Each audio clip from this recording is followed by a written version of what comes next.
توحید باری تعالیٰ کی عظیم الشان دعوت کے بعد قرآن حکیم کا رخ ان لوگوں کے شکوک و شبہات کی جانب مڑتا ہے جو نبی آخر الزمان صلی اللہ علیہ وسلم پر نازل ہونے والے اس کلام الہی کی سچائی پر سوالات اٹھاتے تھے۔ سورہ البقرہ کے اس مقام پر رب ذوالجلال نے پوری انسانیت، جنات اور تمام منکرین کو ایک ایسا لاجواب، پرجلال اور ابدی چیلنج دیا ہے جس کی نظیر تاریخ انسانی میں نہیں ملتی۔ ارشاد باری تعالیٰ ہے کہ اگر تمہیں اس کلام کے بارے میں ذرا بھی شک ہے جو ہم نے اپنے برگزیدہ بندے پر نازل کیا ہے تو اس جیسی ایک ہی صورت بنا لو اور اللہ کے سوا اپنے حمایتیوں اور مددگاروں کو بھی بلا لو اگر تم سچے ہو۔ پھر خالق کائنات ایک حتمی اور فیصلہ کن اعلان فرماتا ہے کہ اگر تم ایسا نہ کر سکو، اور یاد رکھو کہ تم ایسا ہرگز نہیں کر سکو گے، تم اس آگ سے ڈرو جس کا ایندھن انسان اور پتھر ہیں اور جو کافروں کے لیے تیار کی گئی ہے۔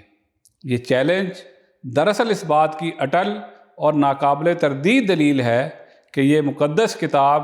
کسی انسان کا کلام نہیں بلکہ اس رب العزت کا معجزہ ہے جس کے علم اور حکمت کے سامنے کائنات کی ہر شے ہیچ ہے۔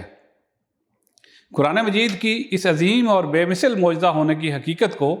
سرور کائنات فخر موجودات نبی کریم صلی اللہ علیہ وسلم نے نہایت خوبصورت اور واضح الفاظ میں بیان فرمایا ہے۔ صحیح بخاری اور صحیح مسلم کی ایک متفق علیہ اور نہایت مستند حدیث مبارکہ میں حضرت ابو ہریرہ رضی اللہ تعالیٰ عنہ سے روایت ہے کہ نبی کریم صلی اللہ علیہ وسلم نے ارشاد فرمایا، پہلے جتنے بھی انبیاء مبعوث ہوئے ان سب کو کوئی نہ کوئی ایسا معجزہ دیا گیا جسے دیکھ کر لوگ ان پر ایمان لائے، لیکن مجھے جو معجزہ عطا کیا گیا ہے وہ وہی یعنی قرآن مجید ہے جو اللہ نے مجھ پر نازل فرمائی ہے۔ اس لیے مجھے امید ہے کہ قیامت کے دن میرے پیروکاروں کی تعداد تمام انبیاء کے پیروکاروں سے زیادہ ہوگی۔ بلا شبہ یہ کلام الہی ایک ایسا زندہ اور جاوید معجزہ ہے جس کی فصاحت و بلاغت تاثیر قیامت تک آنے والے ہر انسان کے لیے ہدایت کا سرچشمہ اور حقانیت کی روشن دلیل ہے۔ اے خالق ارض و سما، ہمارے دلوں میں اپنے اس پاک کلام کی عظمت، محبت، حقانیت کو ہمیشہ کے لیے راسخ فرما،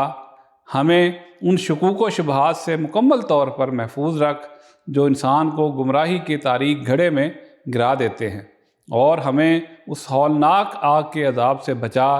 جس کا ایندھن نافرمان انسان اور پتھر ہیں۔ آمین ثم آمین۔